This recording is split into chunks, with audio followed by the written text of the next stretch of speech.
Hello everyone, welcome to our podcast घर से दूर जिंदगी के करीब। मैं हूं अंशिका, मेरे साथ है मेरे दो अमेजिंग दोस्त सौम्या और टिशा।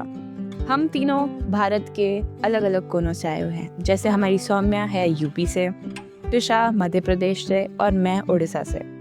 और हम तीन मिलके बात करने वाले हैं एक ऐसी जर्नी के बारे में जो शायद आप में से बहुत लोगों ने फील की होगी। घर छोड़ के दूर जाना, न्यू सिटी, न्यू पीपल, नए experiences. It's exciting, it's scary and honestly, it's one of the most life-changing things you'll ever do. इस पॉडकास्ट में हम शेयर करेंगे अपनी स्टोरीज, अपनी स्ट्रगल्स और वो छोटे छोटे मोमेंट्स जो एक्चुअली में लाइफ फील रियल। बिकॉज जब आप घर से दूर होते हैं तभी शायद आप जिंदगी के सबसे करीब आते हैं। So sit back, grab your chai या कॉफी, नो जजमेंट्स और let's get into it. Hi everyone, my name is Tisha and this is Saumya. तुझे बताए, एक बार मेरी माँ ने बोला था, बेटा घर जैसा खाना कहीं नहीं मिलेगा। एक ही बार बोला और तूने बिलीव कर लिया? कैसी बातें करती है यार, बोला तो बहुत बार था ना, पर मैंने सोचा क्या ही होगा, मैगी खाऊंगी, यूट्यूब देखती रहूंगी, लाइफ सेट है। और फिर हॉस्टल की पहली रात, उसमें ही पता पड़ गया कि घर तो घर ही होता है। सही बात है, सही बात है। ओके, तो स्टार्ट करते हैं हम फ्रॉम द वेरी बिगिनिंग। पहला दिन हॉस्टल का।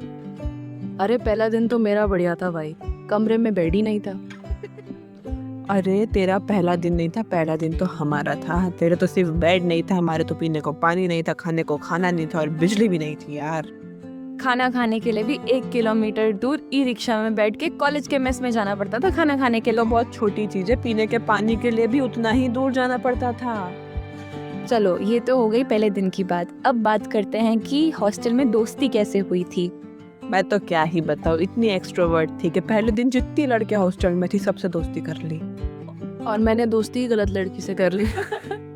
और अंशिका किसी से दोस्ती हुई भी नहीं थी, अंशिका की मम्मी से हुई थी मेरी दोस्ती।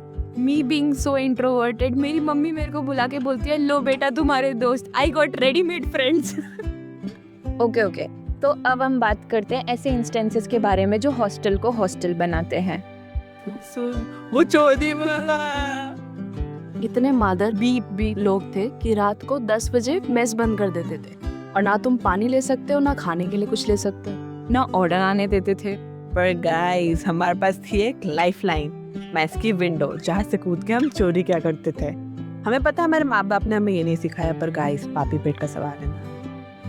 आप लोग को अभी तक इतना सुन के ये बहुत इजी और मजेदार साउंड कर रहा होगा, बट नहीं गाइस, नहीं, पर ये उतना आसान नहीं है, ये उतना ही एडवेंचरस और डिफिकल्ट था, क्योंकि हमें चूहों के साथ सबवे सर्फ खेलना पड़ता था यार। Plus special care for Tisha. अगर ये गलती से भी चिल्ला दी और मेस वाले भैया उठ के आ गए तो हमें खाली हाथ वापस जाना पड़ता था। तो गाइस मैं क्या करूँ, चूहे और छिपकली कितने घिनौने होते हैं। बाय द वे, मुझे चूहे से याद आया, हमने 3 चूहे फ्लश करे मेरे वॉशरूम में। किसके वॉशरूम में? टीशा के वॉशरूम में, क्योंकि उसके वॉशरूम में 3 चूहे थे और इसको इतना डर लगता है, इसने तो किया भी नहीं था। इसके रूम में उसको दिखा एक चूहा स्विमिंग करते हुए इंचे आया और वो उसमें भी वॉशरूम में थी। मैं तो मर रही थी। उसको दिखा, उसने लेजिट फ्लैप बंद किया है एंड फ्लश दबाया है, बेचारा वो चूहा फ्लश होके मर गया होगा। ओके, ये तो हुई हॉस्टल की कहानियाँ। अब हम शिफ्ट करते हैं हमारी स्ट्रगल भरी और केओटिक फेज ऑफ लाइफ, जहाँ पे हमारे अंदर चुल आई थी इंडिपेंडेंट होने की। इंडिपेंडेंट नहीं गाइस, हमें चाहिए था फ्रीडम। हमें घूमना था रात भर बाहर। हमें नहीं चाहिए था कि हम 9 बजे वाला जयपुर देख के खुश हो जाए। मुझे तो चाय चाहिए थी भाई, ढंग की, पानी वाली नहीं। तो अब हम शेयर करते हैं हमारी फ्लैट हंटिंग की स्टोरी। क्या ही बताएं, टैक्सी बुक करके जा रहे होते थे, सुबह के निकले 1 बजे के, शाम को 7 बजे आ रहे होते थे, वो भी क्योंकि इन टाइम था। कोई भी हमारी गैलरी और फोन लॉग्स देख के बता सकता था भाई ये तीनों फ्लैट ढूंढ रहे हैं।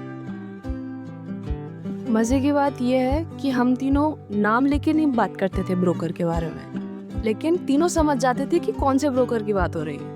हमारी दिन की शुरुआत हमारे लव्ड वंस के गुड मॉर्निंग टेक्स्ट से नहीं होती थी, ब्रोकर की कॉल से होती थी। फ्लैट ले रहे हो कि नहीं, टोकन कब डालेंगे मैम, ये सब में हमारी दिमाग खराब हो चुका था। सपनों में भी सिर्फ ब्रोकर ही आ रहे थे यार अब तो।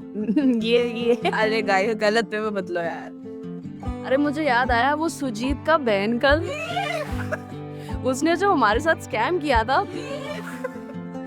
उसके बारे में क्या ही बताओ यार, हमारे 10,000 चला।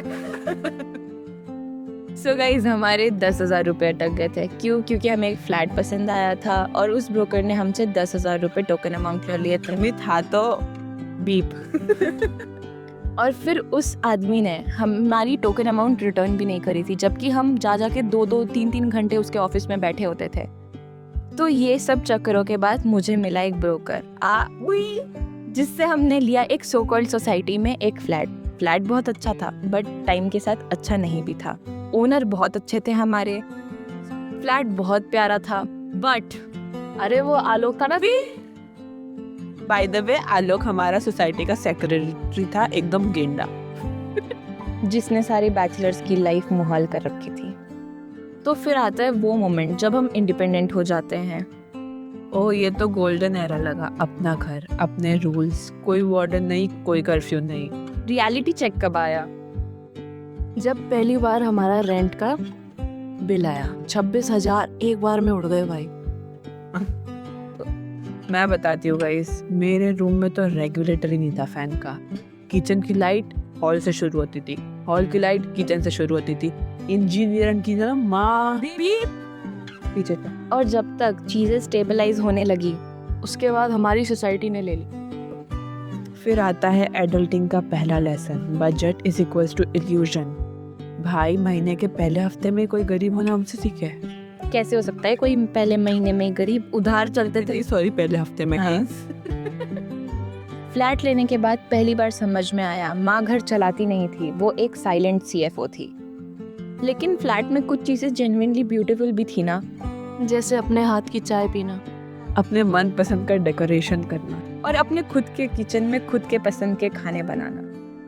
भाई खाने से याद आया कि हम भूल नहीं सकते हैं कि हमने फ्लैट में कुक रखी थी, है ना दीदी? और वो कुक इतनी अनोखी, वो प्रेशर कुकर से डर लगता था गाइस, वो कुक क्यों बनी थी।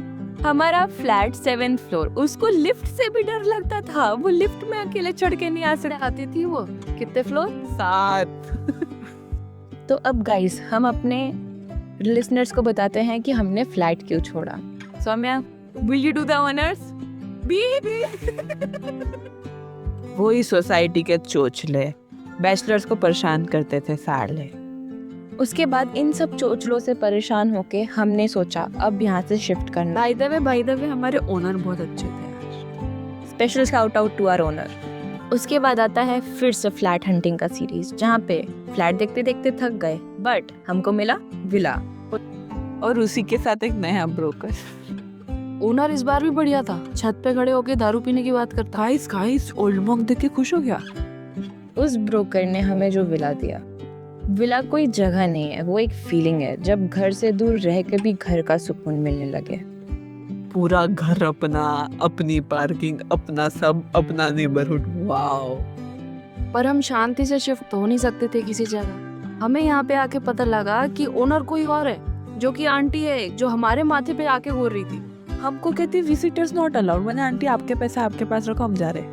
और विद दैट विजिटर्स नहीं, वो अपना कमरा खाली करने के लिए भी रेडी नहीं हो रही थी। बोलती है मैं कबर्ड में सामान रखूंगी, बेड बॉक्स में सामान रखूंगी, जो स्टोर्स है उसमें भी सामान रख के जाऊंगी। एंड टिल डेट भी वो सामान है अभी तक। और हमें हमारा ब्रोकर क्या बोलता है कि कोई बात नहीं, दो औरत और आपस में बात नहीं कर सकती, तुम शांत हो जाओ, हम सॉर्ट करवाते हैं। What is this behaviour? वो भी तो लुगाई था ना। और ऊपर से वो आंटी बोलती है कि मैं हर संडे आऊंगी अपना घर देखने। वो मुझे मैसेज करती है कि पौधे में पानी डाल रहा है नहीं, या मैं आके डाल दूं। मैंने आंटी इतने वेले तो झाड़ू पोछा भी कर दो। पर शांति से तो हम यहाँ भी नहीं रह सकते। कुछ हमारे आसपास वाले चुदी, उनको अपनी थाली से ज्यादा हमारी थाली में ज्यादा फोकस था। एक दिन हम तीनों हॉल में बैठ के बातें कर रहे हैं और आसपास वाले में से पता नहीं किसने हमारी मेड को बोलता है कि जाओ जाओ, तीनों आज बैठे हुए हैं हॉल में। मतलब इतनी कैसे पंचायती हो सकती है किसी को। बाय द वे गाइस, इस पूरी जर्नी से हम जिंदगी के करीब आए हो या ना आए हो, पर हम दारू के जरूर करीब आ गए हैं। बोल वो पीछे से। ओके सो चलते हैं एक जगह ये मीन ओके तो चलते हैं एक फन सेगमेंट पे, रैपिड फायर, हॉस्टल, फ्लैट या विला। सो गाइस इसमें से तुम लोग को एक चीज चूज करना पड़ेगा अपने प्रेफरेंस के अकॉर्डिंग कि ये पर्टिकुलर क्वेश्चन में तुमको फ्लैट ज्यादा अच्छा लगा था, विला अच्छा लगा था या हॉस्टल अच्छा लगा था। Let's go. सबसे ज्यादा नींद कहाँ आती थी? बेड पे। सबसे बुरा खाना, ये तो बोलने वाली बात नहीं है, हॉस्टल। हॉस्टल। बोलना ही नहीं। सबसे ज्यादा ड्रामा, हॉस्टल। सबसे ज्यादा दोस्त बने हॉस्टल में। चल ऑब्वियस, तू क्यों देती जवाब? सबसे ज्यादा रोया कहाँ? रोते तो मैं नहीं। Hostel. Flat. I don't know guys, मैं तो हर जगह रो सकती हूँ। ओके सो इसके साथ हमारा रैपिड फायर खत्म होता है। लास्ट सेगमेंट गाइज, अगर तुम अपने हॉस्टल वाले सेल्फ को एक मैसेज दे सकते हो, क्या बोलोगे तुम? सो सौम्या, योर आंसर? मैं तो क्या ही बोलूं, खाओ पियो मस्त रहो, फ्यूचर में मिल जाएगी चाय भाई, और अंधेरों से दूर रहो, लेकिन इंसानों के पास रहो। गाइस ऑनेस्टली बताओ, 7th फ्लोर के फ्लैट पे रहो, क्योंकि वहाँ चूहे छिपकली कुछ नहीं होती। बट विला में छिपकली मिल सकती है। आज सुबह ही मेरी डिक्की से छिपकली निकली थी। This is a new story, ये हम कभी और बात करेंगे। हॉस्टल ने सिखाया सरवाइव करना, फ्लैट ने सिखाया जिंदगी हैंडल करना, और घर ने याद दिलाया तुम कहाँ से आए हो, वही तुम्हारी असली नींव है। So cheers guys, bye bye। तो आज था ये एपिसोड घर से दूर जिंदगी के करीब। अगर तुम अभी किसी हॉस्टल में, फ्लैट में या किसी भी नए शहर में स्ट्रगल कर रहे हो, ये जानो ये फेज भी गुजरेगा और एक दिन तुम इसको मिस करोगे। Even the mess food guys, do you miss it? No ना। Fair enough. एपिसोड पसंद आया हो तो शेयर करो उस दोस्त के साथ जिसके साथ कभी हॉस्टल में शेयर किया हो एक रूम, एक बाथरूम या एक broken bucket. So bye guys, bye everyone, take care.